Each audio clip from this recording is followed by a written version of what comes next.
most times I will not feel like coming to school. Like I feel like everything, the world has ended for me. Like I will have this kind of tummy problem that disturbs me a lot, and I won't have the appetite to eat. And there is a lot of challenges that is there. You have emotional trauma. Like you feel like I don't want to be a girl anymore. During my menstrual flow, I always wear colored clothes, mostly blacks. So anyone that knows me and sees a particular period where I keep wearing black, you know, is I'm trying to avoid it. Yeah, but usually it just comes. It comes regular, and I have an ovulation tracker, so I use it to monitor the menstrual cycle. But I don't feel anything. Like people complain about pains, taking drugs. I've never had that experience. I really had a very painful menstruation. When I was growing, it was more like I have to take medication for me to, you know, get myself at times. Sometimes I even had to get to the hospital for me to take injections for the pain. So it was not an easy thing. Throughout my secondary school period, I was always skipping classes. Now, it's not as painful as it used to be because I've given birth to 2 children. According to what I heard, my doctor used to say, you know, when you keep giving birth, the pains reduces. I don't really feel much pain because I take lemon tea. I use hot towels. I place it on my stomach to avoid cramps and stuff like that. I just like cruise through it, like breeze. Like in 3 days, it's like over. It's not much. It is very important that the society understands the challenges facing women and girls during menstruation. I think there should be preferential treatment for women, especially when it comes to this time. Because people will look at you like, this is something you've been experiencing all your life, so why is this different? Why can't you get used to it? Nobody gets used to pain. And it happened to you like this does not determine that it will get worse next month or it will get better next month. So it's something that when it comes, it comes.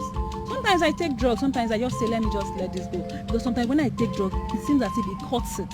It doesn't flow to the end. So I just pray that they will show us kindness and then less jobs for us too, because the mood and everything, we are not even in the mood. It's not you that is doing it, it's just your hormones now acting. During my menstruation period, well, my parents will ask me, Chamaka, or stand up, go and do this thing. Like I'll feel like, mommy, I'm tired. But they don't know the pain I'm passing through. They'll think that she's a disabled child, but they don't know the kind of pain that I'm passing through. A lot of things will happen, like if you don't come to school, they'll say, this girl, she's so lazy, she has started joining bad group. But they don't know what you feel. A woman has a feeling that needs to be heard to the society. Obido bụ mụ aghọtara mana ọ ga-enghọta mpụtazi nsịze nwaanyị gwara ụmụọmị ka ọ gwa m ka nghọta asị ndadị na ọ bụrụ n'ife niile ka a na-agwa ụmụ nwoke so ife mụasịkwa ekwu na ya bụ na oge ụfọdụ the girls kwesịrị ime ka onye fana ya bi n'ụlọ ma nna famọfa adịra trust ụmụ nwoke. They tell their mother, they don't tell their fathers. So fa nwere ike dịkwa open ịgwanwu nna fa.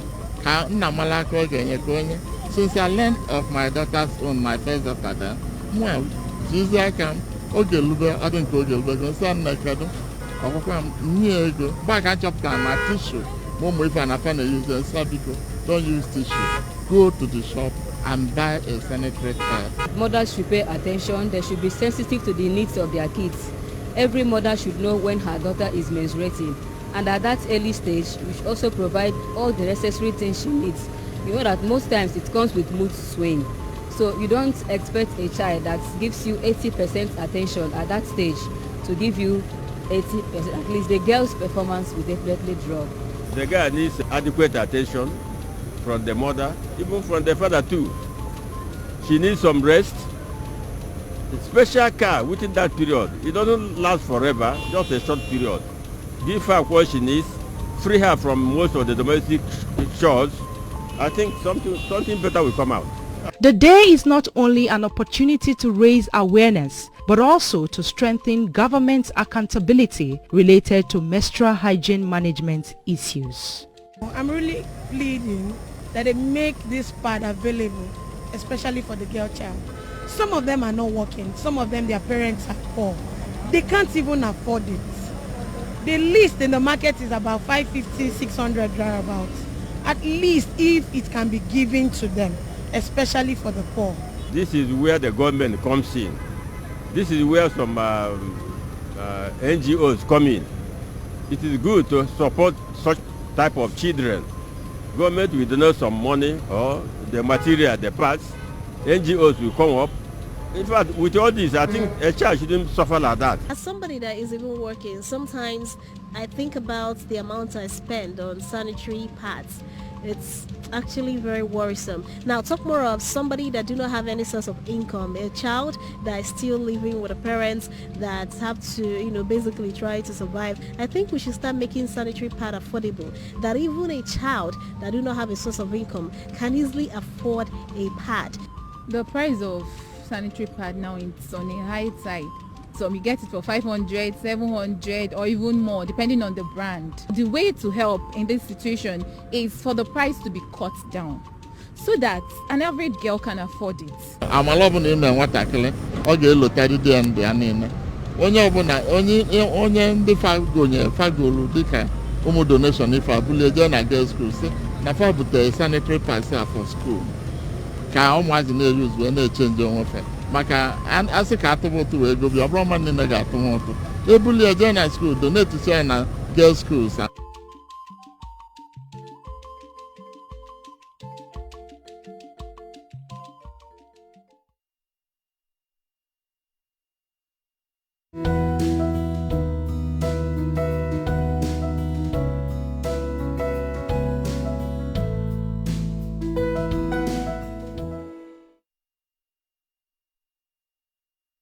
Ọ dị manya nabatakwa unu ọzọ.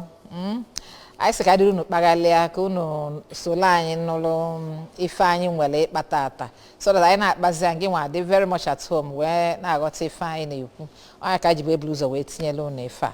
Chetakwa na mụ na Edith Onwuka na Engineer Maureen Okoliukwu bụ ndị nọ n'ụtụtụ a. Ngwa ka anyị tinyebe okwu ọnụ. Based on ife anyị fọ kịta ekwuru, ka m start kana with you. Maureen, am I right? Edith, fugo ngana ebughalị afọ unu na okay. Kedu ife bụ this menstruation a na-ekwu okwu ya? Idalụ. Menstruation bụ ka m sụtụ ya n'oyibo. Menstruation is a periodic flow of blood from the vagina of a girl or a woman, which usually lasts for 3 or 4 days. Ihe ọ na-egosi bụ that na those blood na-apụta bụ dead tissue and blood which during if we study ovulation cycle o nwere mgbe ọ ga-abụ oluo nwaanyị na-ewepụta akwa. Nwaanyị wepụta akwa from the ovary dị na aka fallopian tube ọ gaa njem si ebe anwa bata na akpa nwa. Ọ bata na akpa nwa ọ bụrụ na o nwere ka nwoke na nwaanyị si mekọ na akwa nke nwoke anọlugo na-eche ihe ọ ya eme bụ eme gịnị obido ihe anyị na-akpọ fertilization. Ọkwa n'etu a ka ndụ si ebido ka life si ebido. Mana ọ bụrụ na akwa atụpụtara from the ovary through the fallopian tube to the lining of the womb na o nwere anything of to fertilize na enwero spermatozoa, ihe ọ ga-eme bụ ọ nọgide ebe ahụ mee gịnị it will die off and then peel out. So that's peeling out of the endometrium. Ihe anyị na-akpọ endometrium bụ the lining of the womb. Then the next thing bụ that because na ọ bụlụgo a waste product, the uterus cannot contain it. O nwere option than to move through the vagina outside. Oh ya ka a na-akpọ menstruation. Okay, mgbe anyị na-eto asị anyị na afọ mesisi gị na wumbu gị na-ebe akwa. Kedu ife na-etizi ya akwa, Maureen? N'oge ahụ ụfọdụ n'ime anyị na-afụ ya ha na-enwe ife mgbu ọbịa ọ na-ataghị afọ ụfọdụ omekwe ha binye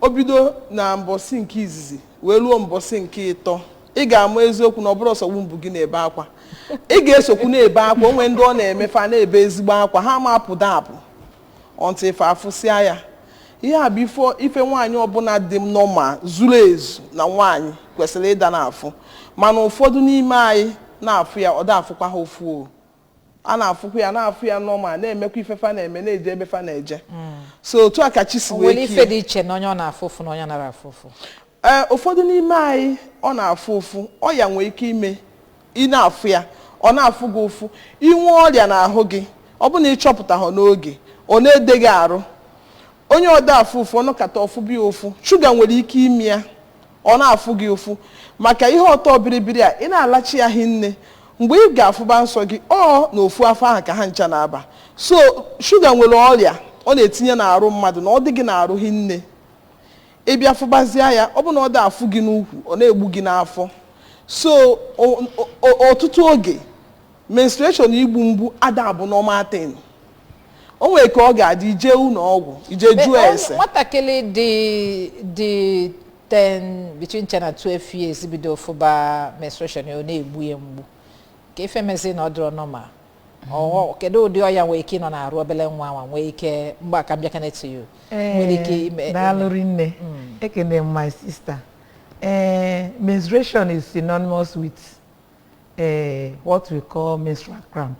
Menstrual cramp is simply means pain, because as the uterus is trying to expel those waste products, the nerves, the contraction is contracting, just like it's why you may see a memoir.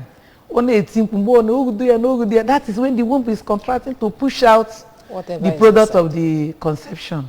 So the blood cannot come out through the vagina if the person is not feeling that pain.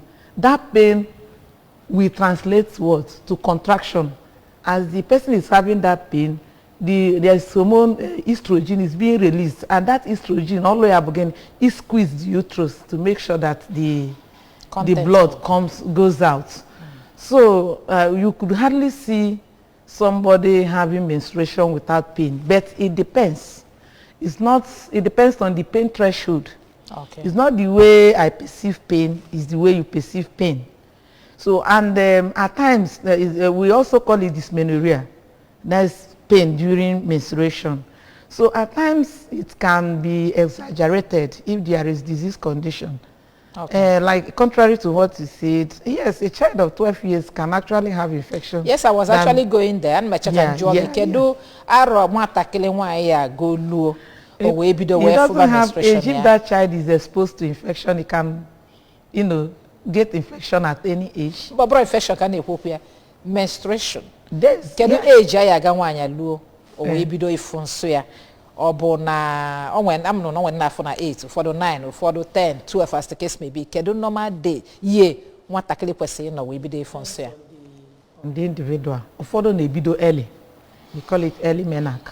Ụfọdụ na ebido late, early as early as 12. Is 12 early? No. Yeah. 10. I remember my own started 14. 10. 14. Yes, my own started 15. 14. Yes, for me too, I started late. Yeah. But I forgot this starts at 9. That one may not for me, even though there may be physiological issues. But just there are 3 girls in the family like that. Yeah. Just 9. Once they step into 9, they start menstruating. So it's normal, or is it abnormal? No, it's normal. More especially if there is no other, adjoining condition like candidiasis, or maybe the child was exposed to some of these dangerous infections. It can be normal. It all depends on the body. Any maturity, because nowadays you can see a girl of 8 years, breast pumping from 6. So what is it if we were not like that when we are growing? Because once the reproductive organ like breast starts pumping out, then it's sending signal to the brain to continue to release hormones, which may initiate early takeoff of the menstruation. Okay, since he says it's nowadays, let us look at it. Kedi feature no nya wa mezi ojibuze na ụmụaka ọ na-eme 7 years 8 years ala pụtabịa n'obi ịka na-ekwu ọ bụrụba ọbanye n'ọnọdụ nwaanyị ozugbo o nwere ife dị iche ọ nne ya na-eli ka environment I expose lo nwaanyị to kedu ife ọ dị ka ọnya most of the times I think na nne anyị na-eli so I contribute to that. We eat more of artificial food these days. Those days ihe afụ nwatakịrị ọ na-adị 4 months 5 months asị gị nyebi ofe okro nni ọnụnọ na agidi mana kịta ị ga-afụ nwa 4 years olibebere nni nkịtị ọ ka na-aṅụ golden morn na-aṅụ milk na-aṅụ coca oats. For me, I think in this Indomie generation, it's more of noodles generation. Yes, they eat more of artificial food. And if you see a child in early more of this artificial provision, this and that, only when rapid growth, I hear now pump so fast, they feel the poker. So I think all part of the reasons.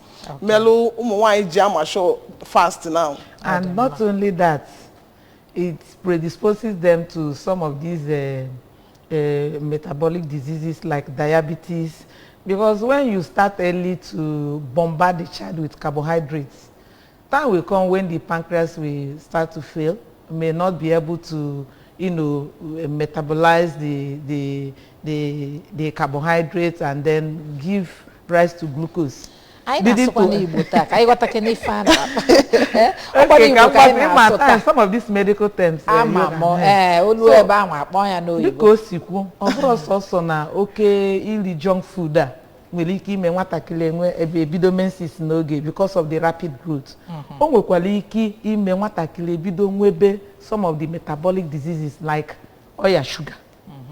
Because mgbe bidoro n'oge na bombard na nwatakịrị with sugar orie n'ụtụtụ orie n'efe rie n'abalị na-eli ya ọ na-eme ka the pancreas na-agbalị that ha na-produce insulin na-egweri that carbohydrates ka o wee nwee ike nweta glucose ga-enye anyị energy. Ike agwụba ya and ike agwụbazie ya o mezie na-enwezi too much insulin na the system. Oh ya kwa na diabetes na ya sugar abịa. Ị ga-afụ onye dị 30, 40, 30, 35 o nwebego diabetes. And not only that, early hypertension, because some of ihe a na-eri contain too much fat, it will narrow the blood vessel. Onye ahụ ebido nwebe BP. That's why ị gaa na clinic today, general outpatient department, you see juvenile, onwe nke anyị na-akpọ juvenile diabetes mellitus, the one that starts at tender age. So ihe a nwere ike ịbụgasị a na-agwa nke ahụ agwa ka obido mgbe manage diabetes. Nke ya bụ ọdụzie insulin dependent. And agbazi insulin ama m nwatakịrị as at age 13 from 8 o ji aka ya agba insulin. Ọ dị maka ịgharịkwa mgbe nwaanyị kwesịrị ibido n'afọ nsọ ya na ife melụ a ga-eji n'afọ ya n'oge ọ dị nke onwe ifunu na-agbala ọsọ. Ana m etinye ya ọnụ kịta ka anyị wee kwe because anyị nọ nwaanyị. Ọ bụrụ na nwatakịrị bido n'oge jebe n'oke o nwere ike ime ka ọ fụba nsọ ya n'ike because if anyị na-afụsị kịta nwa 7 years 8 years asị gị na onye ejebego n'oke dịka esi ekwu ya in those days ịghọtago o nwere ike reorganize system ya obido fụba period ya mgbe ọ kwesịrị ịfụ ya. Your assumption is correct. In the sense that nwatakịrị dị exposed early with issue of sex and all what not, it will force a premature release of this hormone because by the time before you know it ihe ji bụrụ nwaanyị na-apụta. You understand? Okubala, pubic hairs and all that thing. Menses apata. So and not only that, nwatakịrị bidoro n'oge jebe n'oke. Apart from early initiation of this menses, can also lead to contact infections like HIV/AIDS, sexual transmitted disease, cervical cancer, and so on and so forth. Because at times this human papilloma virus now cause cancer. You can get it through, uncoordinated sexual intercourse. Uncoordinated, is that what you call it? How will I put it now? Yeah,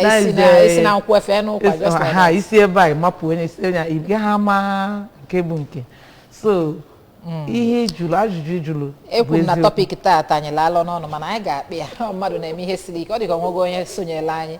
Good morning. Hello. Hello. Good morning, my dear. Welcome. Hello, good morning. Good morning, Nem. Ke kwa na afa gị na ebe isi akpọ anyị? Yes, my name is Abigail. And you are calling from where? Abigail, where are you joining us from? Talk now. I'm calling from Akwa Ibom. Okay, Abigail, please turn down the volume on your... Thank you. Just remove the volume on your TV set. Use your remote control, put it in mute, and then talk to us. Because that's why you're not hearing us. Are you there? Okay. Okay. I'm watching you guys right now. Okay. Yeah, I'm hearing you guys. Okay, fine. Make your contribution now. I'm watching you guys right now, and I'm enjoying the conversation. I'm enjoying the things you guys are talking about, taking care of baby. Thank you. Thank you, and Thank God you. bless you. Thank you very much. Sorry. Oh, I'm so sorry. You were taking a lot of time. I thought maybe you were through. Okay, but you still have the time to call. The number is on your screen. Okay, let's get to the business of the day. Kedu ife bụ menstrual hygiene management? Let me come to you, Maureen. Menstrual hygiene management, bo, as in, let me speak it in English. We are teaching these kids. Nana Igbo. Okay. Okay, ka iko wala ndị bae na menstrual hygiene management bụ ife ụmụaka kwesịrị ịda na-eme ma okenye ụfọdụ okenye amarọkwu ife fa kwesịrị ịda na-eme na ha na-afụ nsọ ha ife abịghị kwesịrị ime ife abịghị kwesịrị ime the process and everything that concerns menstruation. Ụfọdụ ụmụaka amarọ na onye tinye sanitary pad n'ụtụtụ na after 4 hours na o kwesịrị iwepụ ya ma o juru eju ma o jughị eju. Kedu ife bụ sanitary pad? Sanitary pad bụ akwa eji ewochi ọbara. Ama m na ife a na-etinye ọ dị n'ụdị nwere nke bụ cup enwere tampoo enwere tampoo bro diaper kedu afia enwekwu diapers actually onwe ndị na-enwe excessive heavy flow that na nwere pad kita na contain there so they use diaper. Really? Exactly. No wonder diapers jagalazi. But mostly all adults. Adults. Okay. So enwe diaper, enwe tampoo, enwe sanitary towel, enwe wool. Some people use cotton wool. Not that wool, processed one already. Enwe yes, enwe process enya onwe ke sa pack ya sanitary. Odika towel, yes. Or they recyclable. Is rewashable. Okay, reusable. Yes. I na be rewashable. I na be reusable. You can wash it. It's all the hygienic. Because when you now let me tell you how hygienic it's going to be. No, it's things that come out from your body. I don't think it's infected. Oh, na arugi ko se puta. So isu se ya well clean so ya tinye ye nu. Na obuni nwere bleach ki tinye ya nu. Well warm water so se ya gbasa ya once o gal through sunlight. Odigo okay. Ipiachiku ya tinye na nylon, tinye na your menstrual kit. Anyị na-akụziri ụmụaka na onye ọbụla kwesịrị inwe menstrual kit. Actually, I mecha shopụta na a lot of families nọ na low income level ada afford nwigolo ụmụ ha sanitary pad because no fiara arụ if sanitary pad not below 350 now.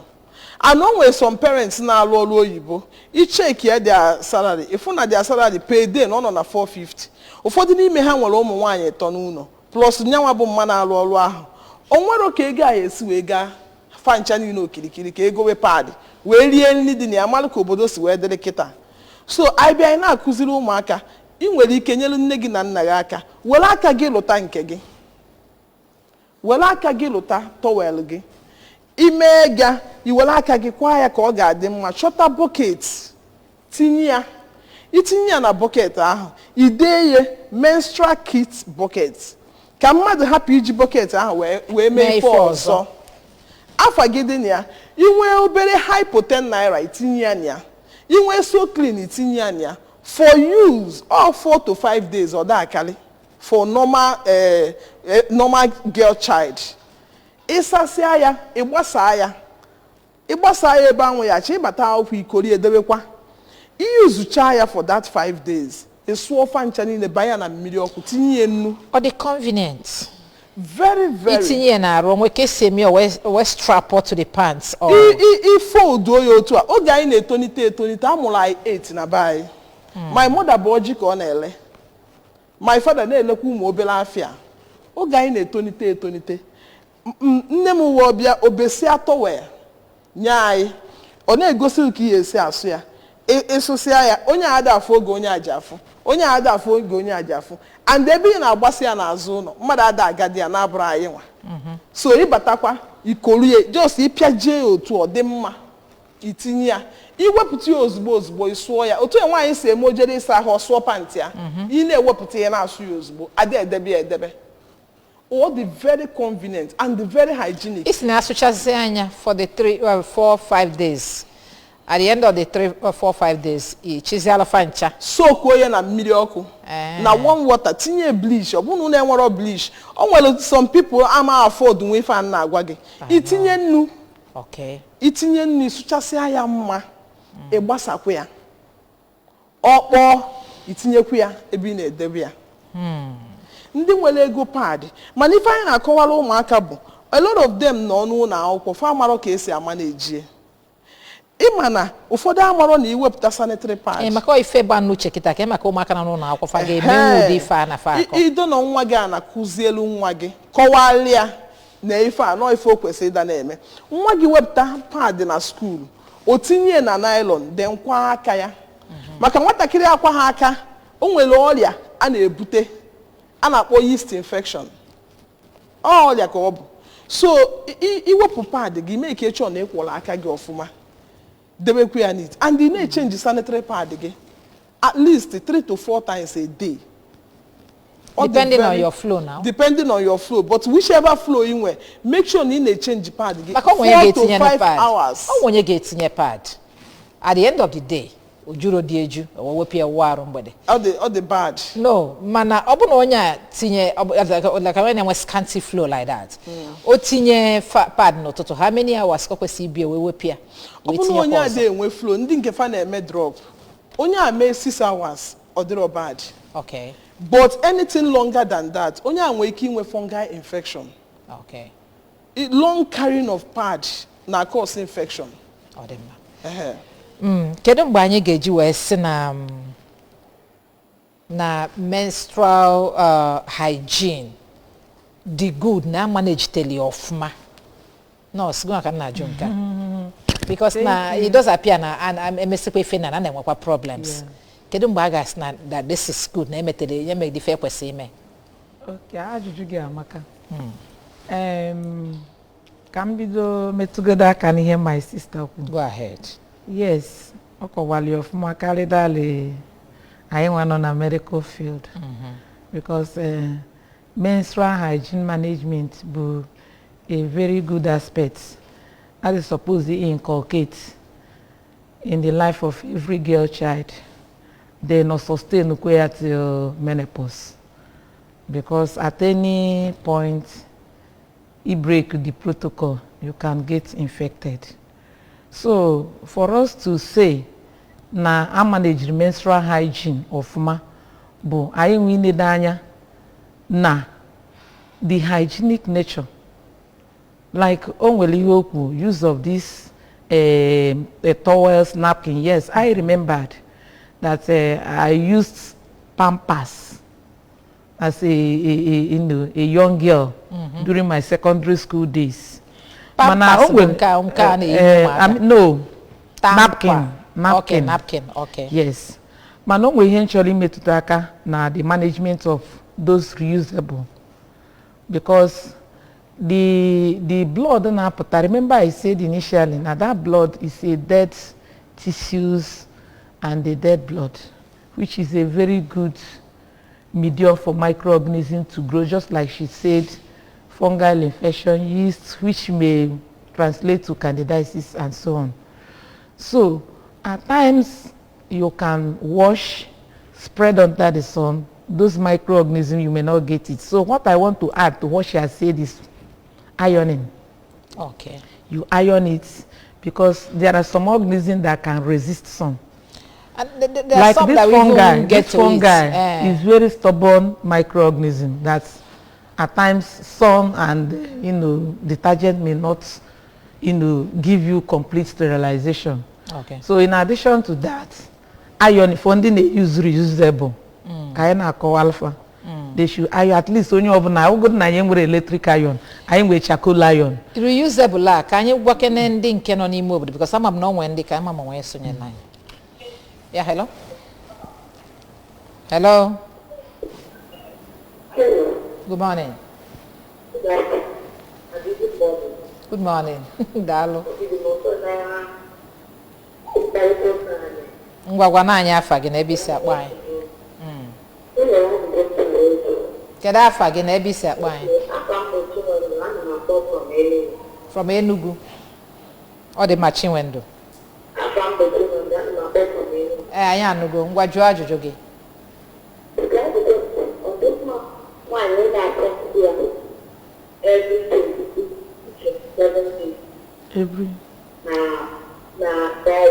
Anyị anụrụ ife ikwu isi ọ dị mma nwaanyị ime gịnị wee ntonu.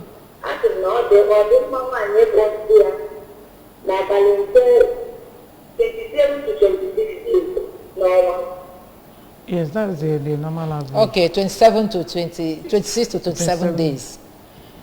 Yeah. Wacheka ka hazagi dalu. Chinwendu dalu rinne.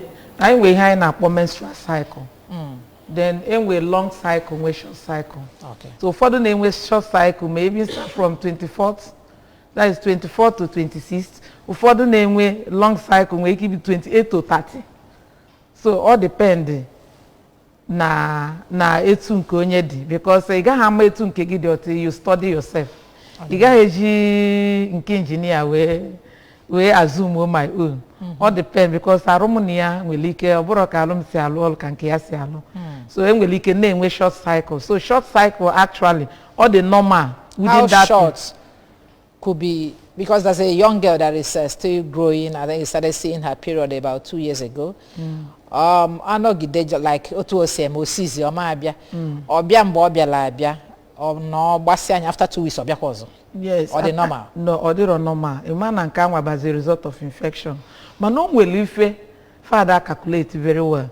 When came to me in a clinic, simply afuluncia na second, no be do na second. Or we look when at 28 or 29 or pota near fully 2 times in a month. So in that case you cancel them. It's still, if you count it's 28 days. You know, it's awfully. Let's say on the second, it is expected na ending of the month. And if you count it all 28 days, it's normal cycle. But for the fact now, hopefully, I'm not the same month. In a month, no. Kedu ka infection ge CJ produce so like if you know period produce so egg or where drop on a womb where ovulate here the person where menstruate here. Yes, it can happen. For example, onye na-enwe ihe na pelvic inflammatory disease. It can cause that. I'm going to cause ya.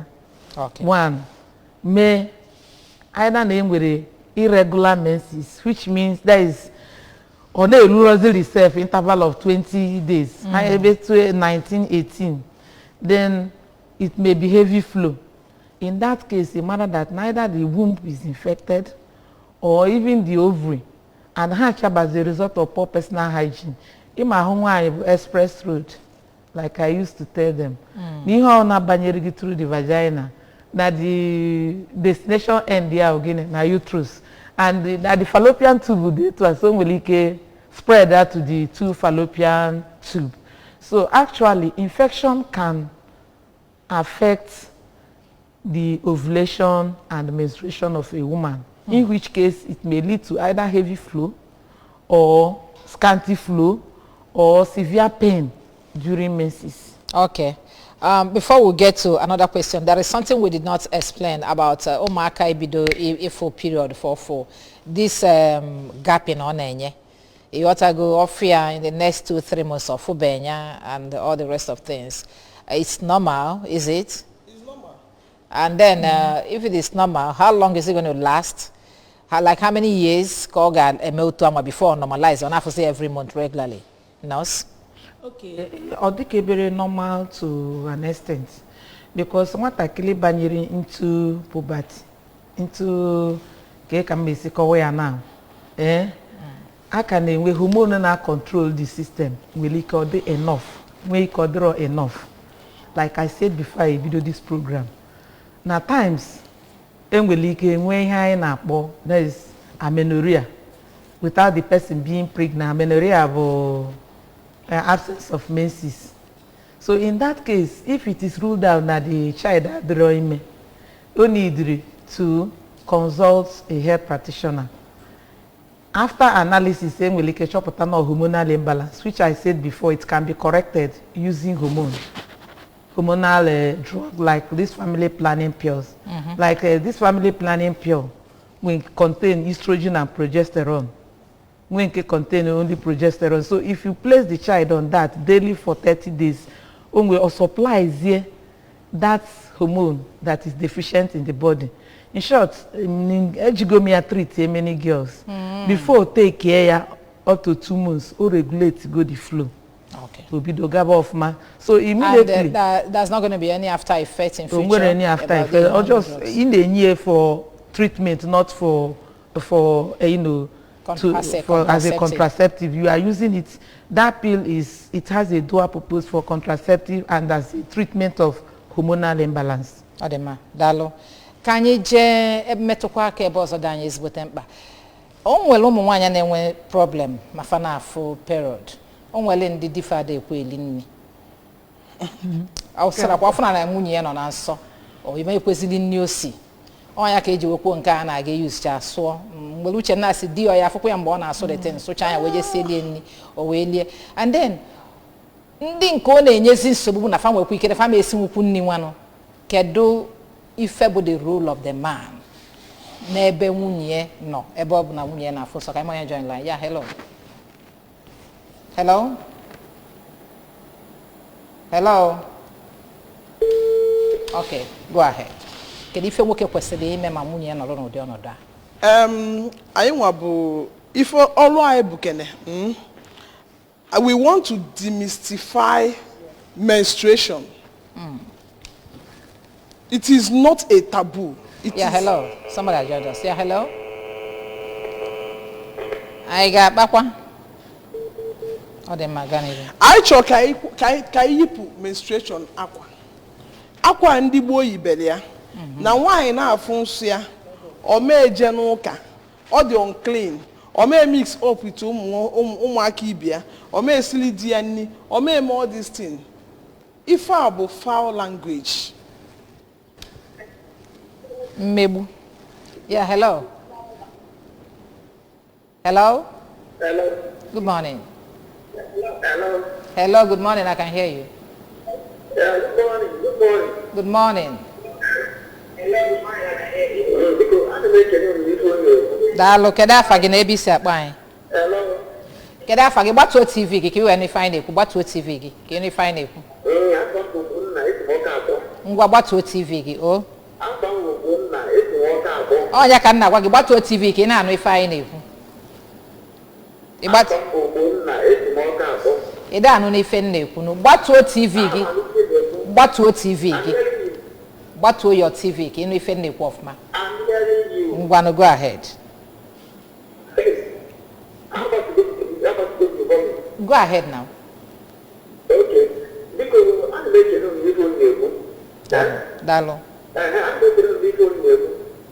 Because when you're not, the kids are more people now, when you're money to now, when you're not for that kid local now. Because they are there, they are drop among them. Oh, I don't know. Odemma. Oh. Thank you. Odemma dalo. Kaina ganiru kedu kisi no ke demystify. We want to demystify menstruation. It is not a taboo. It is a natural way of a woman's life. Onya da afuya adiro normal. so onwere nwoke na-enwero nne nwoke ọbụla amụ n'ụwa nwere nne ọ bụgodu na ị nwere nwanne nwaanyị ị ga-emesịa nwee nwunye so ihe anyị na-akọwa Creative Ladies Global Resources ozi ọma anyị na-agbasa bụ ka anyị tọghee ndị mmadụ anya anyị na-akụziri ndị ụka anyị na-akụziri ndị akwụkwọ anyị na-akụziri nwoke anyị na-akụziri nwaanyị program ọbụla m na-eme nwoke na-abụ one of the speakers there because n'ihe a na-ekwu okwu ya bụrụ tabu ife a na-ekwu okwu ya bụ a way of life ka anyị kụzielu fa na ihe si nwaanyị na-arụ apụta abụrụ ife na-emelụ mmadụ ife na-achọ nwaanyị mma ife na-achọ nwaanyị mma hello okay go ahead ihe na-achọ nwaanyị mma bụrụ ife ya bụ ịfụ na nwa gị na-afụ ya ịdị happy dị at peace mana nke ezugo oke na chi ya achọgo ya mma n'ife anyị na-akụzizi bụ ka ị na-adị ọcha na ị na-afụ nsọ gị ndị ọ na-egbu mgbu ha ṅụọ ọgwụ ịṅụọ ọgwụ ọkwụsịnata ife njọ bụ kedu ka nwoke ga-esinyelu nwaanyị aka hello good morning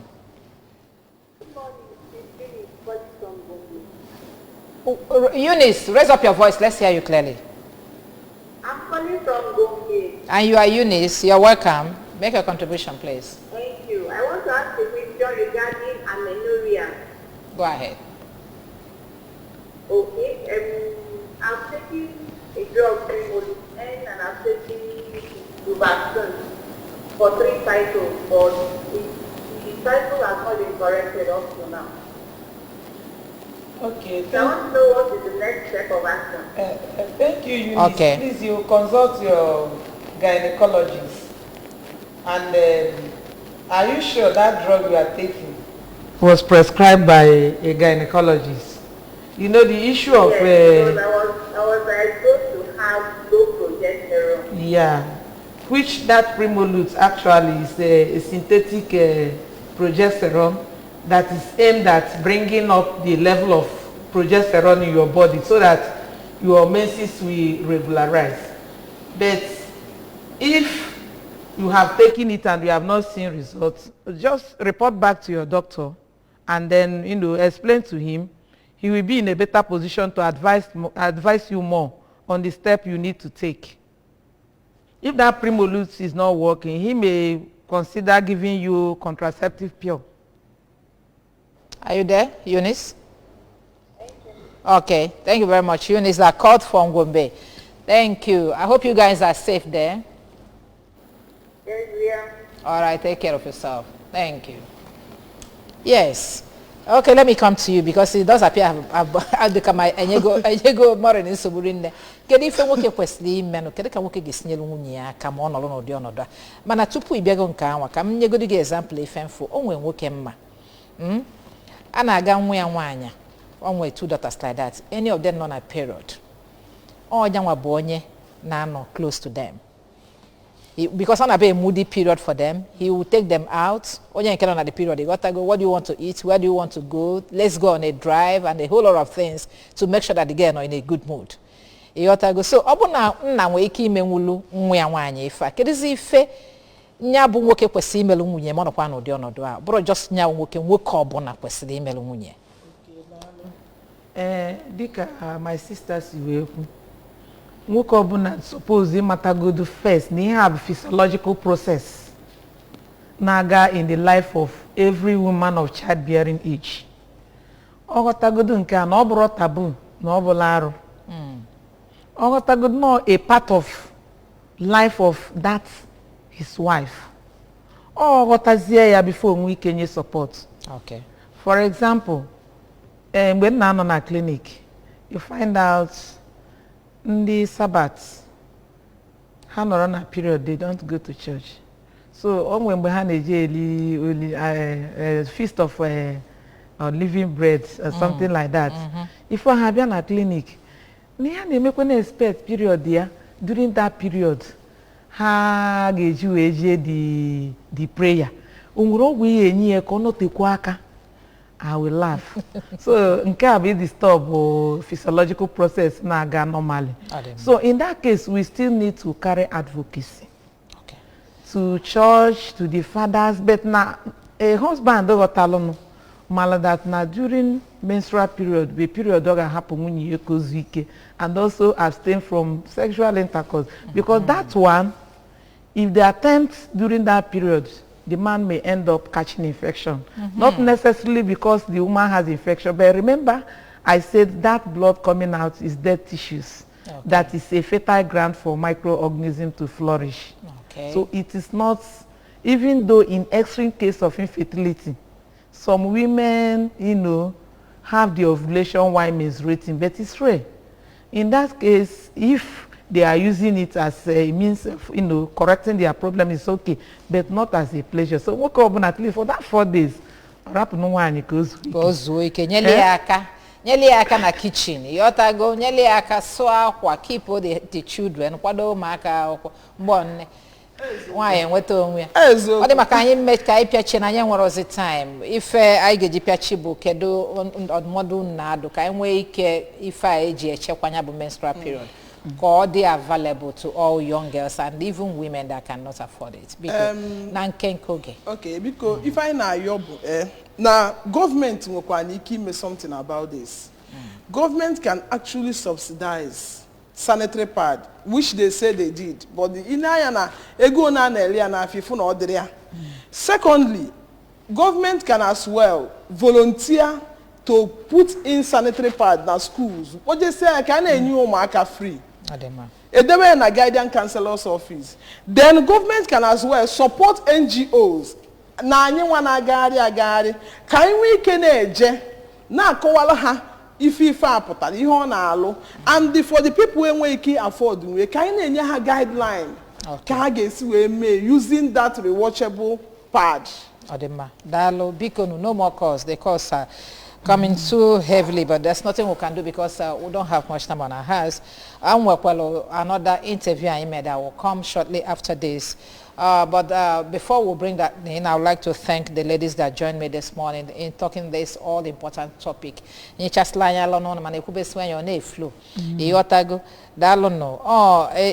Onwokabo, State Chairman, Nigeria Council of Nurses and Midwives, Anambra State. For joining us.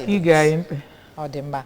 Onye ọzọ bụ Engineer Maureen Okoli-Ukwu, Gender Creative Founder, Creative Ladies Global Resources. Daalụ nọ ndị be anyị. Daalụ unu Emeka. Amakwa na m akwadoro unu isi n'ajari nne. Maka na anyị ga-ekwu okwu mmadụ ga-ekwu ya. Daalụ nọ. Ọ dị maka anyị wetazielu unu another street walk anyị ga-eji wee pịachizi. Afambi Ijeọma Uche ekenekwa m dị nne m na afọ ọlụlụ n'ụtụtụ a. Daalụ nọ. I can remember vividly, you know, the young girls of these days, they are opportune, they are exposed to so many things like bad, different kinds of it, beautiful ones all together. So during our time, you know, we were taught in school, you know, mine started as early as when I was 11, yeah. So then, you know, you hardly know your left from your right. But thank God for our parents, my mother. I am the only girl, so my mother was able to take good care of me. She's not enlightened anyway, so she went and bought tissue for me. Yeah, first. So one lady now met her. Oh no, this is not right. You buy a pad. Now she now took me to a shop and get me a pad, and the lady now taught me how to use it. You know, children, young girls of these days are opportune. You'll be told in school, your peer groups, and you know, all these organization functions, gatherings, they teach them. But then nobody is not like popular like now.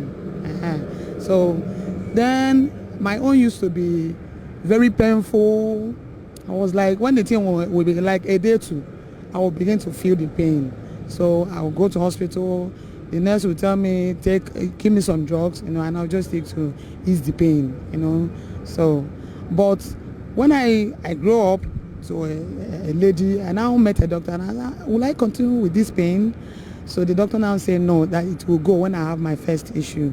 Yes, and till I had my first issue. After my first issue, I didn't notice it again. So it is just, even when it starts, I will not even know. You know, then in school, we're taught to keep yourself clean, bathe regularly, especially when your menstrual cycle. You take good care of yourself, eat very well, have your rest, so that your strength will not be sapped. The experience on I do very painful. ọ na-agasakwa ụbọchị niile. In fact, ọ na-disorganize. Man, but along the line, you do it now because now we go part of us. So the cleanliness is you do very clean. People here we can make the money on needs. You will keep yourself clean. You keep yourself clean. You wash yourself. Your environment in addition all to clean. You keep yourself clean. No low febe. You keep yourself. You within yourself in money on ya. But you will not show in your face that in on ya. That is it. Yeah, now wear frequently. They change your pad. Yotago. They will go of my. It might go here. Now we are for the pains to relieve. It depends on man and depends on family. If a man or a husband knows that the wife is undergoing a menstrual period, that's when she needs to be encouraged. Sometimes it becomes painful, becomes so upsetting. You become uncomfortable when under that period. Anger, they're always angry, they're always, stressed up and all stuff like that. We should need to help them. In the past, my father told me that whenever a woman is under menstrual, she's suspended from doing any active work. They don't go to kitchen, there's some food they don't cook. There's some men they don't serve. But today, because of social development, they don't even know. They don't mind. They cook all kind of food, do all kind of things with their husband and stuff like that. So we will realize that what you do is to encourage them. That day you should be within that 3 or how many days. Stay close. Talk to the woman. Be with her to make her be very hygiene. Suspend her from doing active job. Pamper her, buy good things because his blood is going out. As blood goes out, it weakens the body, weakens the soul, weakens every part of the body, weakens. And they cannot do strong things. So I encourage every man who is married, whenever there is that, you come close, suspend the woman and the girl. I know if you teach in secondary schools, when girls are observing this, they are always very uncomfortable. Concentration is not there. They can't concentrate. Some of them lost sense of belonging. They like to be exclusive, to keep to themselves. They don't like to associate with anybody. So if immediately the few days gone, you see they're coming back to life again. So we should be able to open our arms, open our everything about us, and welcome them in society and suspend them from doing active work. Sanjipa is very expensive, honestly. Most of the girls in the society, some of them, their parents are not affluent. So I think for them to be able to purchase it, it's very hard for them because some of them they are hawkers. You understand? But like we working class, we can be able to buy. You understand? But in normal, that is normally or in common, sanitary pad is very, very expensive. The NGO should help in the aspect of giving out sanitary pads to girls, going to school, visit them after telling them how to take care of themselves during menstruation. You give out this pad to them, free of charge. You give it to them. You understand? I think it will help them.